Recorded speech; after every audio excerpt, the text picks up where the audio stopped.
The door to the room blasts open from a controlled explosion. As the dust and smoke settles, the masked men enter the room. Their flashlights move from side to side as they search for the elusive technician who had just entered. There is no one in the room. All that is there is an empty rack in the middle of the chamber. The men fan out, but there is no other exit. The room is just a solid square of concrete. They're baffled. "Where did he go?" one of them shouts. Pietro Wilson had blacked out from the pain of the suit attaching to his body. He comes to, still standing in the middle of the room. All around him are men in black combat gear. They are searching for him. He holds his breath and closes his eyes, but the gunshots never come. He opens one of his eyes and looks around. Why haven't they killed me yet? He thinks. He slowly turns his head as men walk by him with their guns raised. He hears someone say, "Where did he go?" "I'm right here," he thinks. "Am I dead?" Pietro looks down to see that his entire body is contained within SCP-5000. He lifts his hand and waves it in front of his face. He is still clearly alive, but it seems as if the killers can't see him. He walks up to one of the mercenaries and waves his hand in front of the man's face. There is no reaction. The suit made me invisible, he thinks. Pietro looks at one of the men to see if he can find out who they are and why they have killed everyone at the base. On the sleeve of the man's jacket are the words Zeta-19. He's never heard of Zeta-19 before, but they must be part of an organization that is trying to undermine the SCP Foundation. The men continue to search the empty room, clearly confused as to where the technician went. Pietro weaves his way through the group of men and back out the door he had entered from. On his way through the wreckage that used to be a door, Pietro Wilson trips on some debris. He reaches out to steady himself, but he is falling.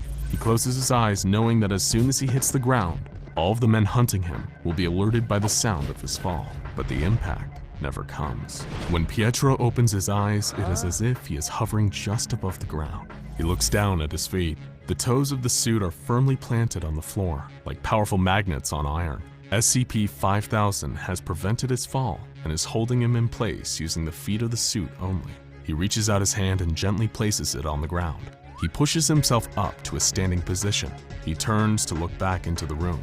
The men are still in there searching for him. Pietro makes his way back through Site-22. He walks by his office and proceeds towards the exit of the facility.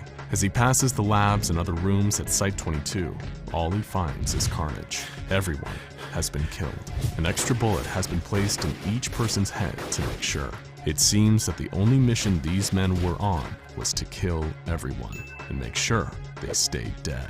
He continues towards the exit of Site-22 that is guarded by two men. As he approaches the two heavily armed men, Pietro makes sure to be as quiet as possible. This is not a difficult task, as the SCP-5000 has given him stealth capabilities. He notices that even his footsteps aren't giving off any sound. It is almost as if the suit is allowing him to glide across the floor. He is almost to the exit. Then he will be home free. He takes a deep breath, turns sideways, and squeezes past the two men guarding the doorway. Just as he is about to leave this nightmare behind, one of the guards turns unexpectedly.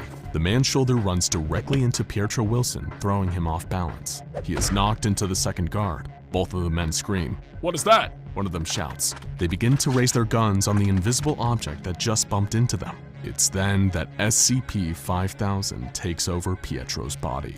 The suit raises his arm and grabs one of the men by the throat. With a squeeze, the man's larynx is instantly crushed. Then the suit twists slightly and snaps the man's neck. It turns to face the second man. Even the black mask the man is wearing can't hide the look of terror on his face. But Pietro has no control over what SCP-5000 is doing. He has never killed before. The suit launches Pietro's body into the second man, pinning him against the wall. It then grabs the top of the mercenary's head and slams it against the concrete, again and again and again, until the man's screams are silenced. The suit lets go of the man, and his lifeless body slides to the ground as Pietro backs out. When he regains consciousness, he's outside of Site-22, standing on top of a hill, looking down at the facility below. He looks at his hands, then at the rest of his body. He is still contained within SCP-5000. There is a flash of light, and a heads-up display comes on. He doesn't recognize any of the symbols, but as his eyes move from one area of the screen to the next, the symbols become highlighted. Before his eyes, certain symbols begin to translate into words he can read. One of the symbols now says, "Journal Entry." Unsure of what else to do, Pietro begins recounting what happened to him at Site-22. He makes his way through the desert towards the nearest SCP-Foundation safe house. He knows once there, he'll be able to reach out to his superiors for help and further orders. Maybe he can even find a way to get SCP-5000 to release him. As he trudges along, Pietro Wilson notices that his brain is telling him he is thirsty, but